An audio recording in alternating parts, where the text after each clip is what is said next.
Hi there, this is Fiona from IELTS with Fiona and the Members Academy. Now, in today's lesson, we're going to look at a reading text. It's one that I've chosen for a very specific reason. It's a reading passage 1 from the academic test, but it's also therefore good for general training test takers because academic passage 1 and general training passage 3 are quite similar. They're just factual texts. So I've chosen this one so that it's useful if you're taking either general training or academic. And it's called The Impact of Climate Change on Butterflies. So hopefully you can immediately see that this is a really common, useful IELTS topic, not only for reading and listening, but also for the writing, academic writing, task 1, how to describe a natural cycle. That lesson is on my website and it actually uses butterflies. So this is really relevant and useful for writing as well as reading.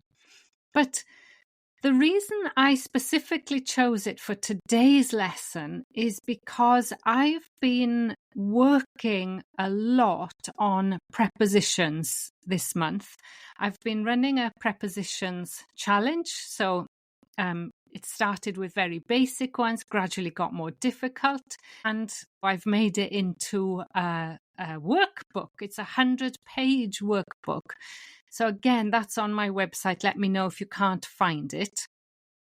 And in the workbook, I give tips about the best way to learn prepositions. The best way to learn them is from real contexts, not from lists.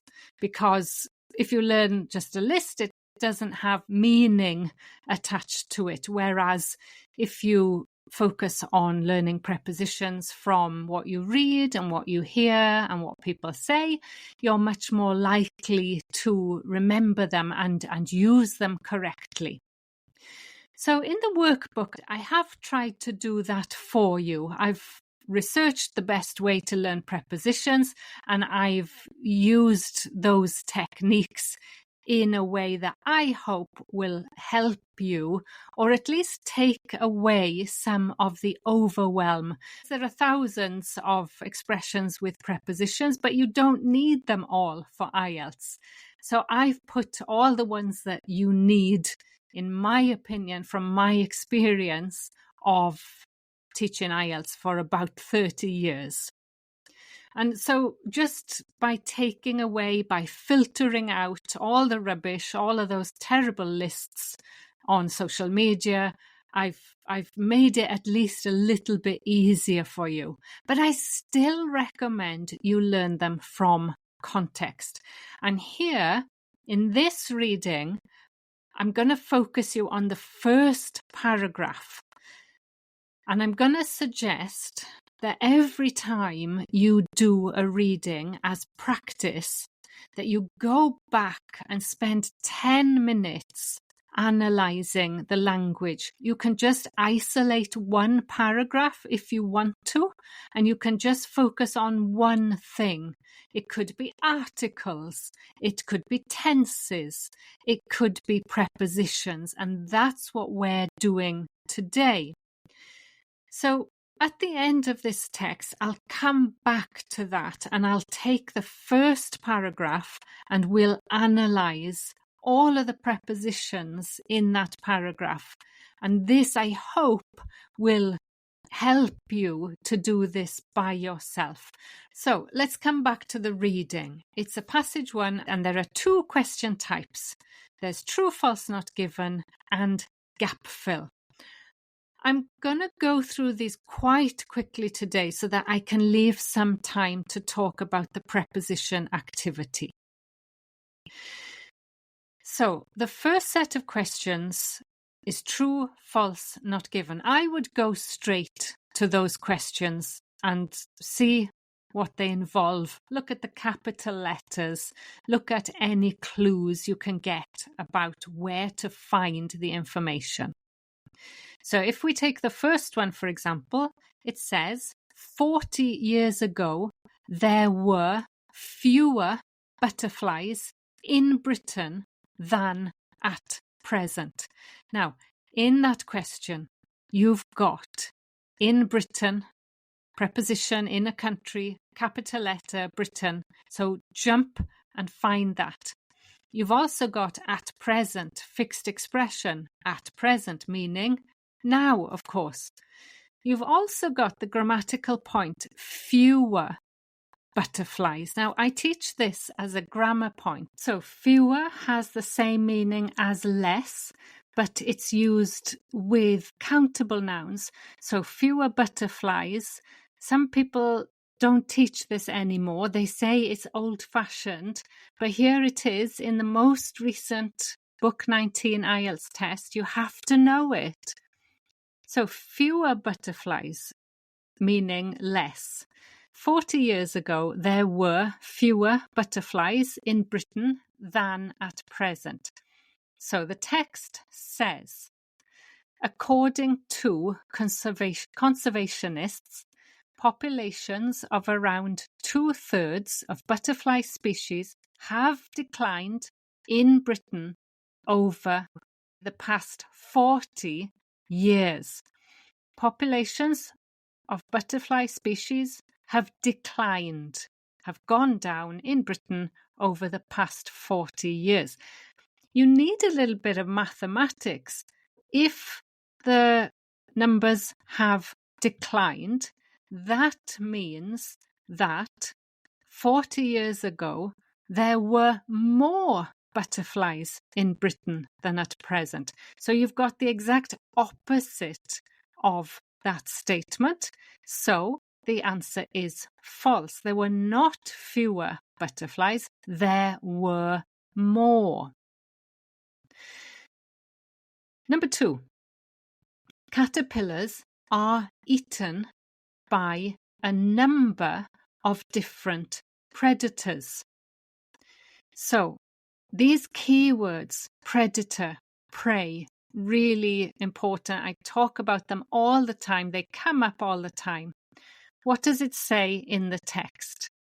It says, butterfly eggs develop into caterpillars, and these insects consume vast quantities of plant material. In turn, they act as prey for birds as well as bats and other small animals. So summarize that in your own words. Butterfly eggs become caterpillars. The caterpillars eat vast quantities of plants, but they also act as prey. So they are eaten by birds, bats, and other mammals. So when you look at the statement, caterpillars are eaten by a number of different predators, that is true. But again, you need to know these words, predators and prey. 2 keywords. If you don't know them, then you will not be able to guess this or get it right. Also, maybe the passive there, caterpillars are eaten. It doesn't specifically say that. It says they act as prey. Well, that means they are eaten by birds, bats, and other small mammals. So the answer there for number 2 is true. Number 3 gives us these inverted commas around the word. This is really common and it helps you find the word quickly. It says phenology. Now, you don't need to know that term. They explain it for you, but they put it in these little inverted commas. Phenology is a term used to describe a creature's ability to alter the location of a life cycle event. So the question is, what does phonology mean? You go back to the text, find out what does it mean, and then check if it's the same meaning as the true, false, not given. It says, scientists refer to the timing of such life cycle events as phonology. Now, because it has such, it means you have to go back to the previous sentence. Such is a reference word. This is how grammar really helps your reading. Such life cycle events are known as phonology. So you go back and you think, which life cycle events? And it says, one of the main ways in which species ensure conditions suit them is by changing the time of year at which they are active and reproduce. So this is what phonology means. They change the time of year when they reproduce. Let's go back to the question again. And it says, the creature's ability to alter the location of a life cycle event. No, it's not the location, it's the timing. So again, we can say no, location is wrong, and therefore it's false. It's not given because, of course, it does explain what phonology means. Now, number 4. Some species of butterfly have a reduced lifespan due to spring temperature increases. Again, say that in your own words. So some butterflies have a shorter life, reduced lifespan, because the temperature goes up. Well, what does it say? It says, in Britain, as the average spring temperature has increased, there's the information, species have advanced by between 3 days and a week on average. But advanced doesn't mean that they live longer. So it actually makes no mention of how long they live, just the period of time that they go through this life cycle has advanced. So that question number 4 is not given. Now, number 5, there's an alarm bell here for me. And the more you do these questions, the more you will notice these. Number 5 says, there is a clear reason. So clear for me was the alarm bell. There's a clear reason for the adaptations that butterflies are making to climate change. So I'm looking for a clear reason in the text. And in the text, all I've got is questions.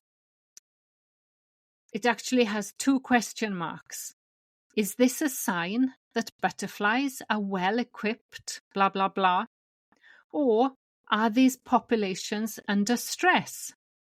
The answer is still unknown. So there is no clear reason, and therefore the answer is false. The last one, number 6, I think is really easy, but you may need to know one word. The data used in the study was taken from the work of amateur butterfly watchers. So amateur, opposite of professional, people who do it as a hobby.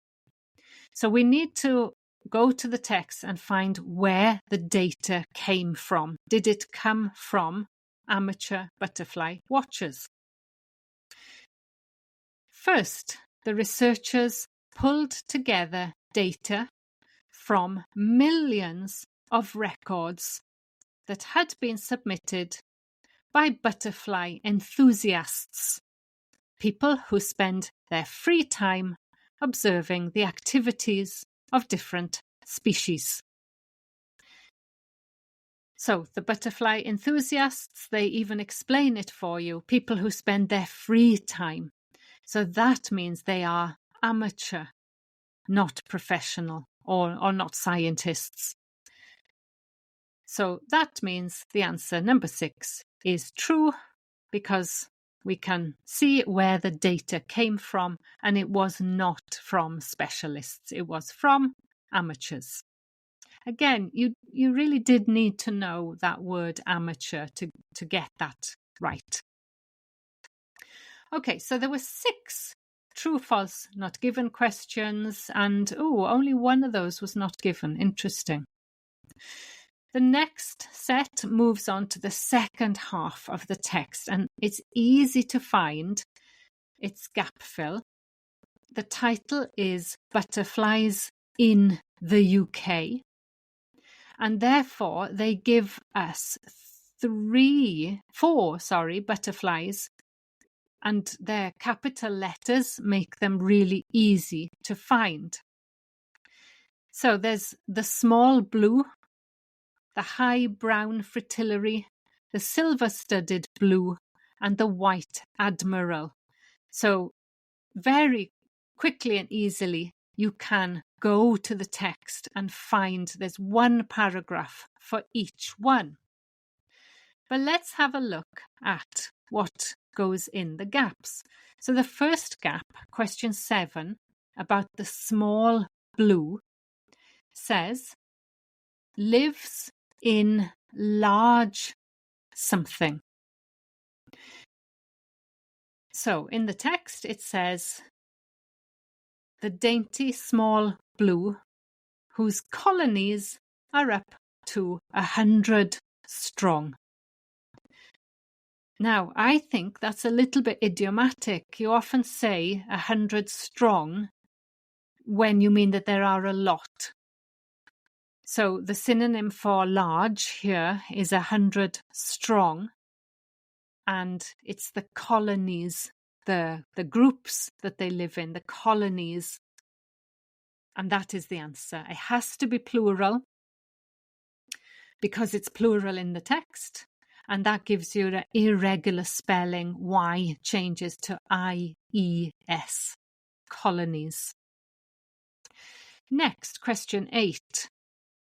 The small blue first appears at the start of, lovely prepositional phrase there, at the start of. You could probably complete that. It is actually in my booklet because you use it so often. It's probably a season. So when do butterflies usually appear? And in the text it says, some develop into butterflies early in spring. In spring is the preposition expression, but at the start of spring is the paraphrased version. So at the start of and spring is the answer. Skip the next one. Just go, next bullet point, you don't need it, don't read anymore. Go to the next butterfly, the high brown fritillary. Go to the next paragraph. It is considered to be more something than other species. So probably need an adjective there, more something than, it's a comparison. And you're looking for a paraphrase of is considered to be. We use this a lot, or we see this a lot, don't we, in reading, is thought to be, or somebody considers it. So what does it say in the text? It is often described as Britain's most endangered butterfly. Endangered. One of those key words again on my wildlife vocabulary list. Endangered species. And that is the answer. So you could probably recognize that if you do my lists regularly. It will jump out. It's the keyword endangered. Number 10. its caterpillars occupy a limited range of something. So we're looking at a limited range of something. And what it says, it is found only in coppiced woodland and limestone pavement habitats. So that word only tells you it's limited. And although you've got words maybe you don't recognize, the key word is habitats. So a limited range of habitats. Again, it's a key word on my list. Where animals live is their habitat. Jump to the next paragraph, the silver-studded blue. And we're looking at where it reproduces. It says it is already able to reproduce in warm areas of somewhere. So really, you're just looking for a place. And in that paragraph, there's really only one place, and it says, many of Britain's species show the capacity in continental Europe to add second generation in years that are sufficiently warm. So it mentions the temperature in continental Europe. The only problem is you're only allowed one word. So Europe is the correct word. Next, jump ahead again. The white admiral is the last butterfly. The gap you need again is where is it found? And it says it is found in something, areas of England. So something which describes the areas of England. The answer simply says the white admiral of southern England.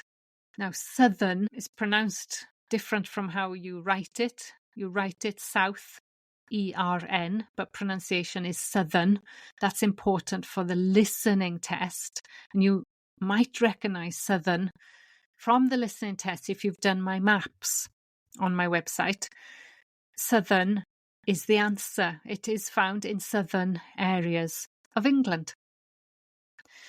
Last one. Now, I've highlighted this on the handout because it's another clue. It says both climate change. Both is a key word because you're looking for two things.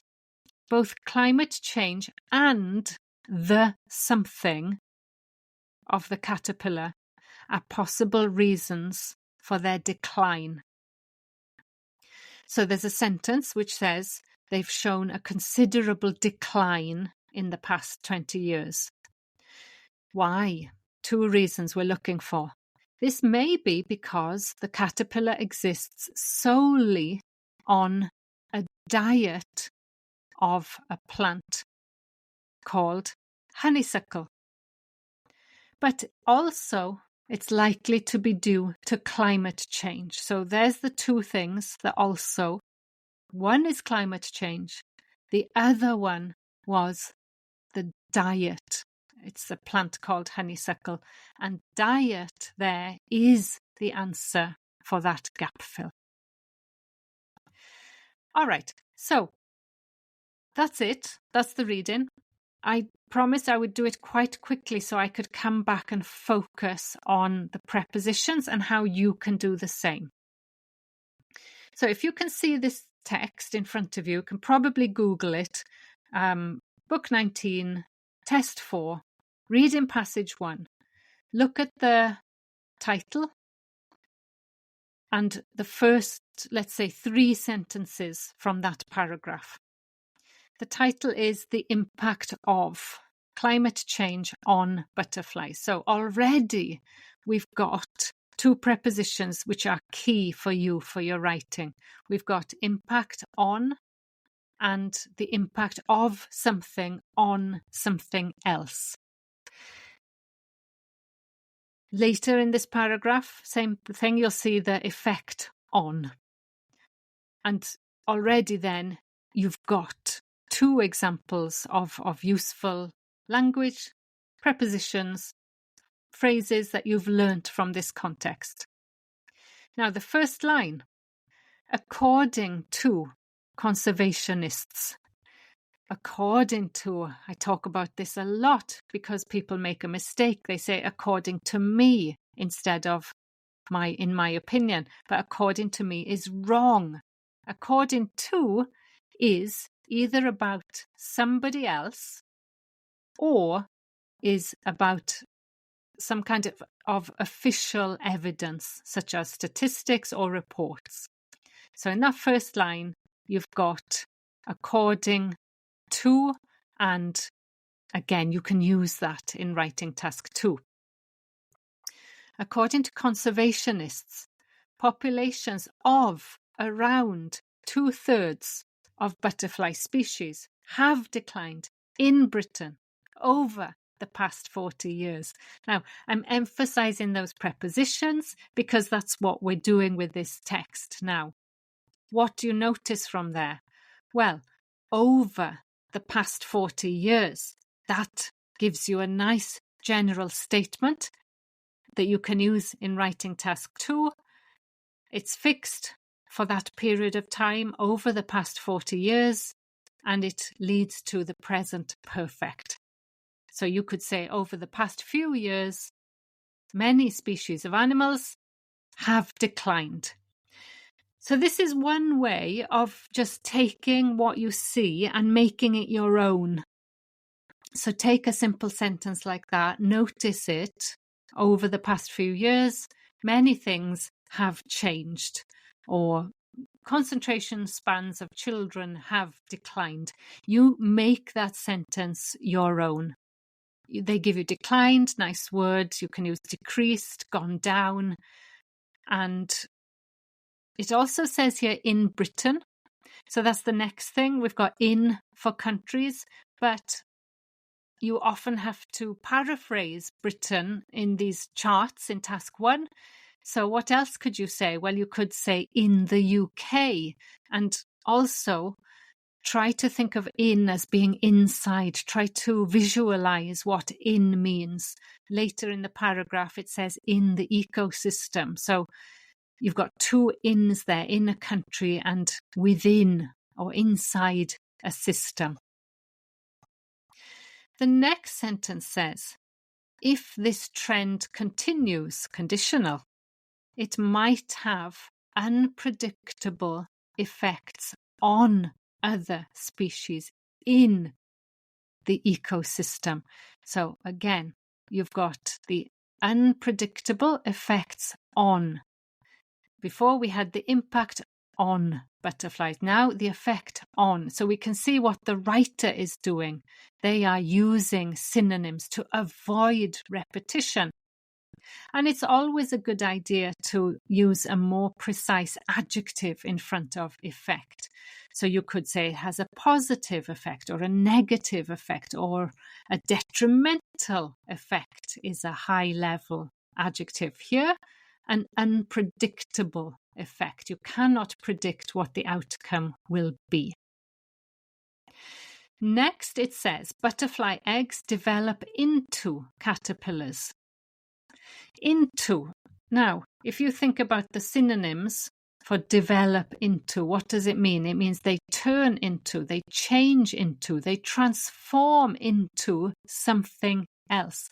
So this is another way of getting to grips with prepositions. Look at synonyms. They very often take the same preposition because the preposition holds the meaning to change from one thing into something else.